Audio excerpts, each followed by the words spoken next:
Right. Good morning, everyone. Go ahead and call us to order here at 7:30. Can we start with a roll call, please? Member Adams, Berlin. Here. Carrier. Here. Chavez. Here. Luciani. Eckhoff. Here. Hart. Henry. Here. Mendrick. Here. Rutledge. Here. Spellman. Here. White. Here. All right. With that, just briefly, I know if you've been in committees at all this month, you know it's budget season. So I want to welcome Recorder Kathy Carey will give us her presentation for FY23, and then of course we have the IT budget morning team. And just briefly, I want to thank Member Chavez for her service on this committee. This will be your last committee before your term is over. I just want to thank you for all your input and good ideas and adding to this body. Thank you so much. With that, do we have any public comment? No. All right. Next up, I'll take a motion to approve the minutes of our regular meeting Tuesday, May 24th. So moved. Second. Any comments, questions, corrections on these? All in favor? Aye. Any opposed? All right, motion carries. In procurement requisitions, first I'll take a motion on TEP 0231-22, a recommendation for the approval of a contract purchase order to Patrick Engineering for professional services for our GIS. This contract covers August 10th, 2022 through November 30th, 2023 for a total of $108,000. Motion. Second. Comments, questions on this item? We can do an all in favor, right? All right, all in favor? Aye. Any opposed?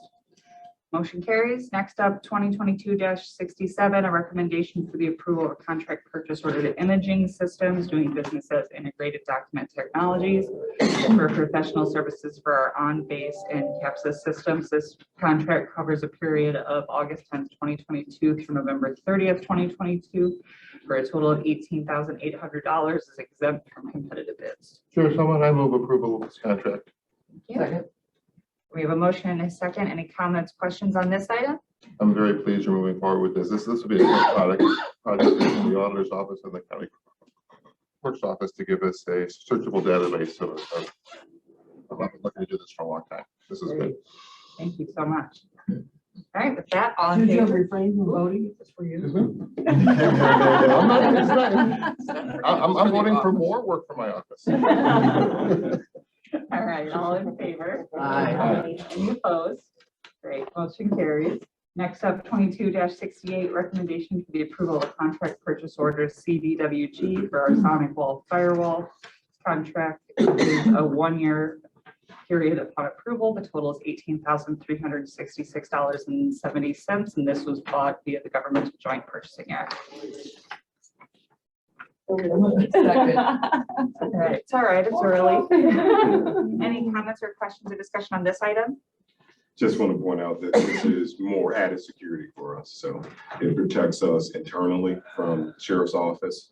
If they have, if there's any issues, if they get compromised, we're protected. If we get compromised, they're protected. So it's just added security for us. Just the sheriff's office. Yeah. Nobody else? Well, this particular one, the sheriff's office. Yeah, we have more security around, but we decided that. We're about the sheriff. No, not at all. So, All right, thank you so much. All in favor? Aye. Any opposed? All right, that motion carries. Next up is 2022-69, a recommendation for the approval of contract purchase order to Luminex. This is for our virtual tape server. This goes from August 26, 2022 through August 25th, 2023 for a total of $16,206.75, and this is sole source. Move approval. Second. All right, any comments, questions, discussion on this item? Seeing none, all in favor? Aye. Any opposed? All right, next up is a change order, TEP 0416A-21, amendment to TEP 0416-21, and this is to Esri for professional services with our GIS team. This is, we're adding some training, so we're adding a total of $31,050 for 50 training and service credits, so it's an increase of 24.76%. Second. Any comments, questions, discussion on this one? Seeing none, all in favor? Aye. Any opposed? All right, next up, change order amendment to county contract 5485-1-serve issued to Sentinel Technologies. This is an increase of $800 $8,800 for a total of $23,300 for the remainder of the fiscal year 22. So move approval. Second. All right, any comments, questions on discussion on this item? Seeing none, all in favor? Aye. Any opposed? All right, next up is our informational item. If you are an HHS, you've already seen this. So this is 2022-63, a recommendation for the approval of a contract with Kronos. This is for our care center for time tracking, September 28th, 2022 through September 27th, 2023, for a total of $24,007.13. So moved. Second. All right, any comments, questions on this? All in favor? Aye. Any opposed? All right, motion carries. Next up is our fiscal year 2023 Recorder's Office budget presentation, and Recorder Carrier.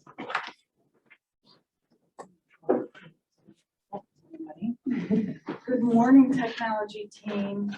Everybody's looking bright this morning. I'm Kathy Carrier, the recorder, and I have some of my staff here. I have Justin Hester and Leah Escalante, who are in the accounting department.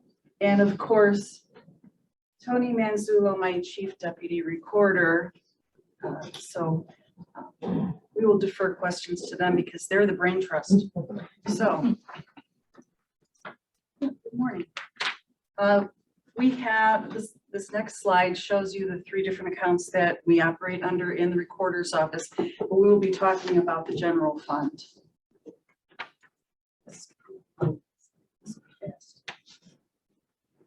And as you can see, we gave you some historical information from FY 19, 20, 21, and of course current, and then for FY 23.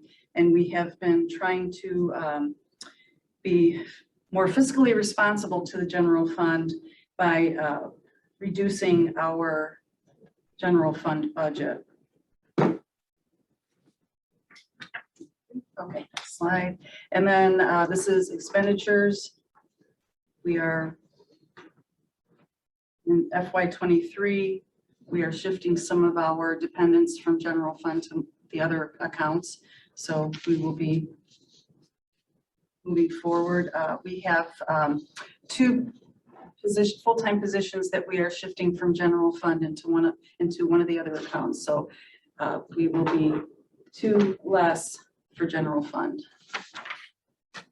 Then we have our commodities and contractual. Again, we have shifted some of the burden from general fund to the other accounts to cover the expense of commodities and contractual.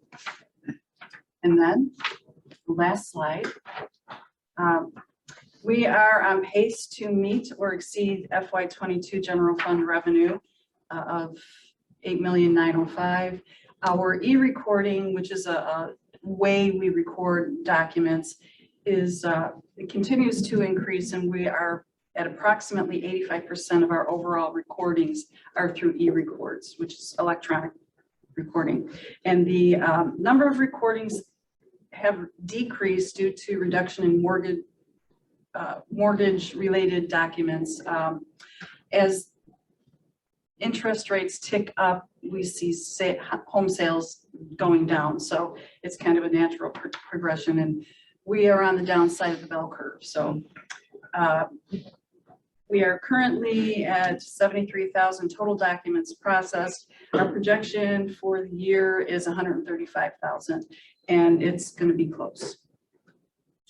Our the recorder's overall FY 23 general fund budget proposal is approximately 9% less than FY 22, so that's good. And as I said, in FY 23, the general fund proposed includes a reduction in budgeted headcount from 22 to 20. The recorder's office general fund budget reduction continues to be a result of the fee increase that we had in FY 21. So that additional income that we collect from recordings is helping us to shift some of the burden from general fund. And the general fund will continue to be maintained like in 22. So any questions? you see with the rates going up and refis going down even faster than home sales. Home sales are still pretty strong, but the refis, I would think, are going to be a Yes, huge lesser. You see that affecting your revenue much? a bit, but the commercial sales is robust, and so that kind of really enhances the budget. But as far as residential goes, it's, it's tapering off. Like I said, we're on the backside of the bell curve, Sure. so. Any other questions for Recorder Carey? I know we have all these documents in our inbox, so if we need to dig in, and I know you'd answer any questions if they pop up. Yes. All right, good job. Okay, thank you. Thank you so much. Last but not least, Anthony with our IT budget. Chair. 1 second for us to put it up there.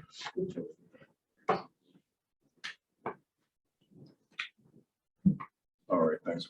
Next slide. So thank you all very much for the opportunity for me to present our FY23 budget requests. A couple of things I just want to highlight before I get into the details. Number one, what you will see is an increase to our overall budget. But I want you to keep in mind that we went through a fine-tooth comb. We used a fine-tooth comb to go through our budget. We made some reductions in some of our contracts. The items that we are increasing are items that we really need, right? So there's no fluff in our budget, and we looked through it thoroughly to see if there are any things that we did not need that we could replace in the budget.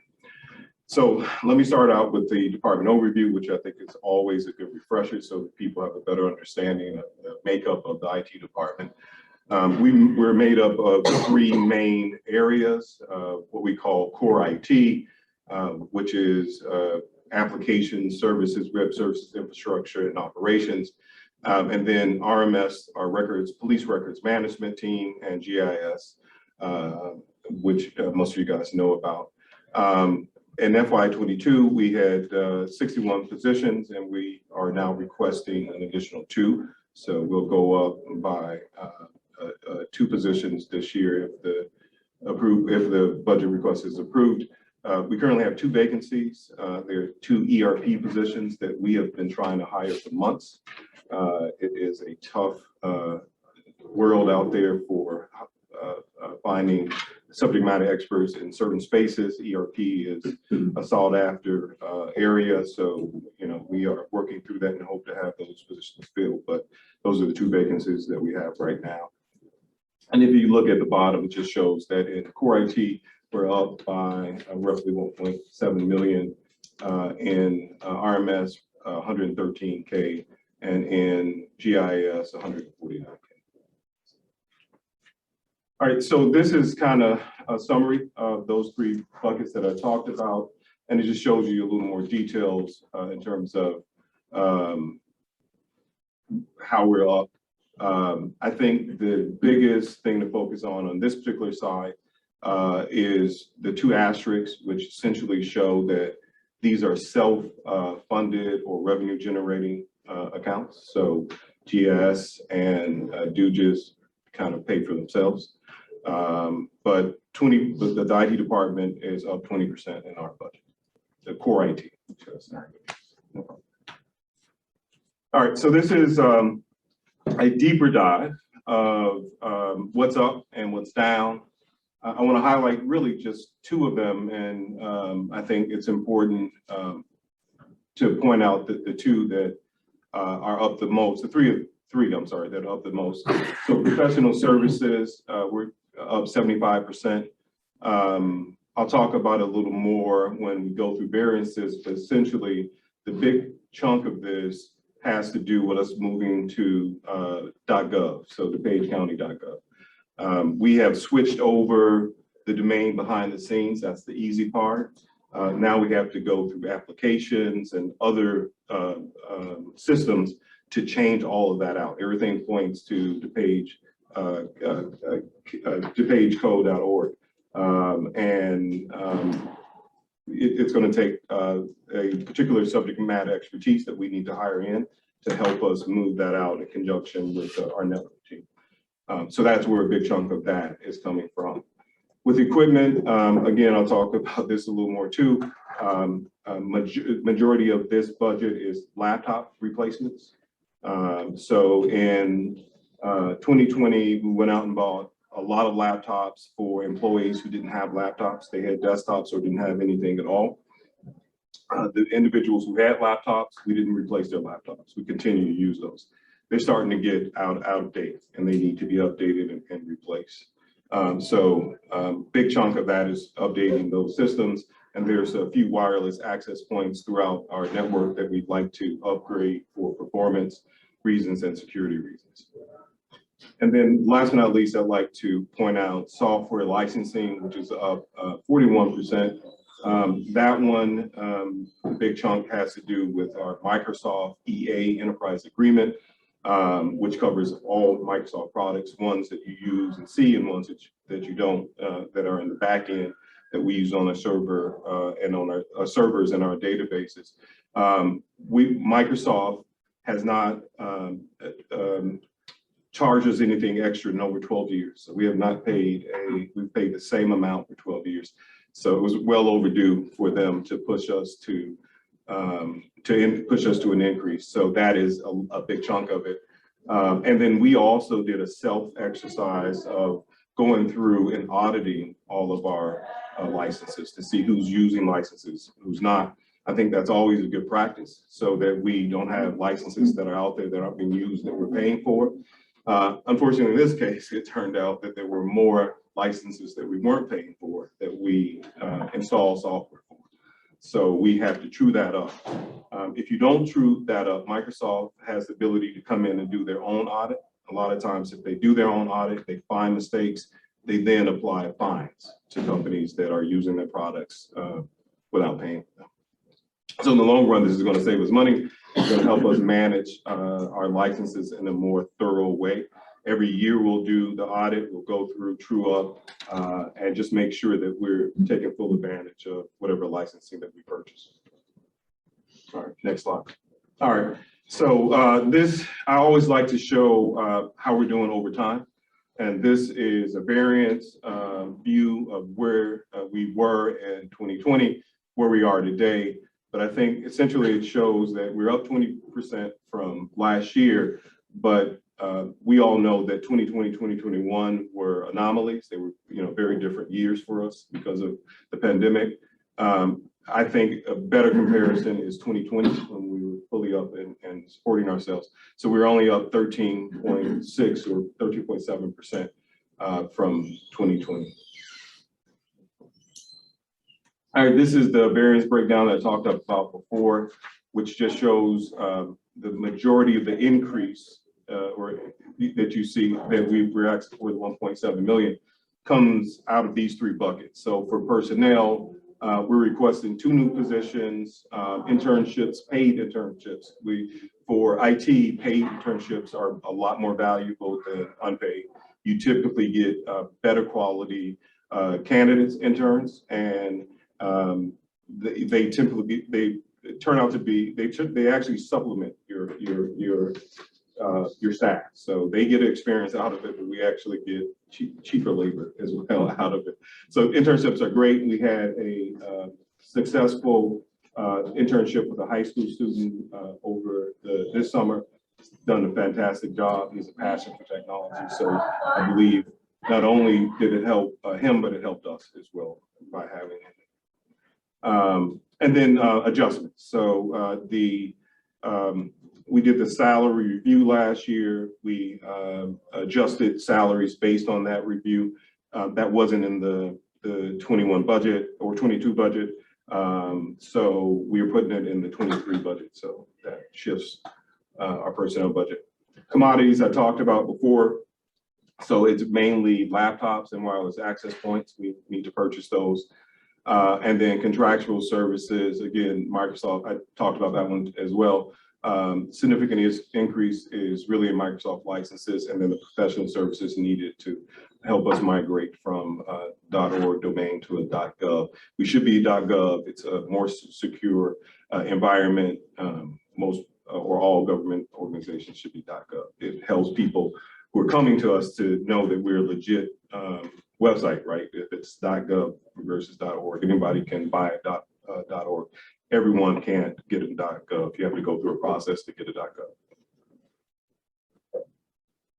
All right, so just wanted to highlight these just really quickly. These are capital funding needs that we have, mainly based on security. It's a total of $582,000 that this will cost us, but new switches, new wireless access points is what we're looking to implement. Both provide performance enhancements and more secure access for our users. All right, I'll walk through GS quickly. So for our GS budget, essentially we have a 7.2 increase over FY 2022. This is mainly due to additional professional services and training that we need for the team. Professional services mainly. We need project resources for some of the projects that we're working on, and that's what that 7.2 will cover for us. Just want to remind everybody that there's a fee that we charge. It's currently $20 per recorded document. So we kind of project every year how much revenue we're going to bring in. Unfortunately, the revenue is down. The projected revenue will be down. So our projection is 2.5 million. We were over 3 million last year, but it's enough to cover the budget. So, all right. And here the increased variance of salaries and contractual services, which I mentioned earlier. So salaries I didn't mention. Let me just go back to salaries. So salaries is the same thing as the IT core budget. It's just the adjustments from when we did the salary review. We bumped up salaries for staff members, so we need to make that adjustment. Okay, all right, and DuPage Integrated Justice System, better known as PRMS or RMS, our Records Management System. That budget is up 31%. This year, this particular budget, we do a chargeback to 32 law enforcement agencies. We provide them with access to the county's police record management system and support of that application. So the individuals in the software that support it are represented in that budget. This happens to be only personnel. The $113 increase is a new staff member. So we hired a principal business analyst we hired a principal business analyst, but we use them for both that and project management, probably more project management now. But longer term, he'll do the principal analyst role. The reason being that PRMS is going through 4 major changes. The first change is we're changing our support model and how we support the law enforcement agencies, just give them more direct support. We're also upgrading reporting tools. And then this year, we're going to replace the entire application and the hardware and database behind it. So that new position will help us with that, help us keep track of that and projects moving forward. There's been a significant increase in how we support our law enforcement agencies. They seem to be very happy with it. So we want to continue along that path and provide that support they need to be successful. So that is just showing that that's the increase for the position. So, all right. Any questions? Anthony, on the, do you have any budgeted items for doing the third-party monitoring for the cyber? I know it was a big issue that we got hit really hard with insurance. Yeah. Since we didn't have that in place, it was something I brought to the table here before you actually came in. And it was $500,000, I believe, extra, almost $1 million in extra insurance that we had to put in place. Yep. Because we didn't have that business.